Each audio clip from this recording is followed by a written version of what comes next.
Central minister பார்த்திருப்போம், Egmore minister ரெடியா. ரொம்ப சந்தோஷம். என்னன்னா நீங்க ஜெயிச்சிருவீங்க அப்படிங்கிற அந்த உங்களுடைய விஜய் சார் முதலமைச்சரா வந்துடுவாருங்கிற அந்த அறிகுறி வந்து லாஸ்ட் ஒரு 10 நாள்ல உண்மையிலேயே எங்களுக்கு தெரிய ஆரம்பிச்சிச்சு. ஒரு முக்கியமான மேட்ச் எல்லாம் நாங்க வந்து நானு, சங்கர் சாரு, ஆர்யா, கேவி ஆனந்த், முக்கியமான நண்பர்கள்லாம் சேர்ந்து பார்ப்போம் ஒரு ஃபைனல் கிரிக்கெட் மேட்ச் எல்லாம். அன்னைக்கு எனக்கு என்னமோ தோணுச்சு, முதல் நாளே கனவுல ஒரு முக்கியமான விஷயம் வந்துச்சு. அது சாரை மீட் பண்ண முதலமைச்சர் பார்க்கும்போது சொல்லலாம்னு இருக்கேன்.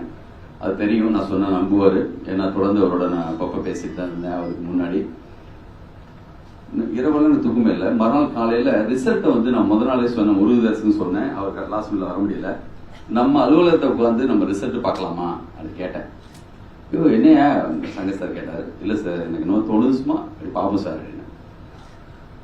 எதுக்காக இது எனக்கு தோணுச்சுன்னு சொன்னா, எனக்கு வந்து யாருக்கு வீட்டில் வந்து வேலை செய்யறவங்க எல்லாம் திடீர்னு ஓட்டு போட போகணும், அம்மா நான் வந்து லீவ் வேணும்னு கேட்கும்போது, என்னம்மா யாருக்கு கேட்டா, இல்ல குட்டி பசங்களாம் சொல்றாங்க விஜய்க்கு தான் போட சொல்றாங்க. சரி, எனக்கு எப்பயுமே ஒரு தம்பி கேக் கட் பண்றதுக்காக வருவான். என்ன தம்பி யாருக்கு ஓட்டு போட்டா, எலெக்ஷன் முடிஞ்சது பிறகுது. ஆனா நாங்க எப்பயுமே வந்து டிஎம்கேக்கு போடுவோம். நான் எங்க 12 ஓட்டு, இந்த வாட்டி என்னன்னு தெரியலண்ணா 8 பேர் வந்து விஜய் சாருக்கு தான் போடலான்னு. பைப்பு கெட்டு போச்சு, ஒரு பிளம்பர் வர சொன்னோம். சரி பண்ணிட்டு அந்த பையன் நிக்கிறான். என்னப்பா முடிஞ்சிச்சா, அப்புறம் ஓட்டலாம் போட்டியா? ஆமா சார், டிவி கேட்க தான் சார் போட்டேன். எங்க வீட்டுல எல்லாமே அதுக்கு தான் சார் போட்டோம். எங்க போனாலும் அந்த சத்தம் கேக்குது.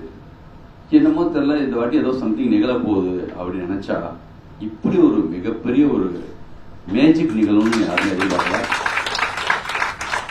இது மாபெரும். பார்த்துட்டு இருக்கிறது சினிமாவா நிஜமா? அவர் வந்து சினிமால இருந்து வெளியில அரசியலுக்குள்ள போயிட்டாருன்னா, ஜனங்கள்லாம் அரசியலுக்குள்ள வந்துட்டாங்க. சட்டசபை நடக்கிறதெல்லாம் நம்ம பார்ப்போமா? அங்க சூப்பர் ஸ்டார் உட்கார்ந்ததுனால நம்ம உட்காந்து பார்த்துட்டு இருக்கோம். அது மோர் வேல்யூபிள் ஃபுட்டேஜா மாறிடுச்சு இப்போ. பிளே ஸ்டோர் மற்றும் ஆப் ஸ்டோரில் இருந்து பாலிமர் செயலியை QR கோடு மூலம் பதிவிறக்கம் செய்யுங்கள். செய்திகளை உடனுக்குடன் பெறுங்கள்.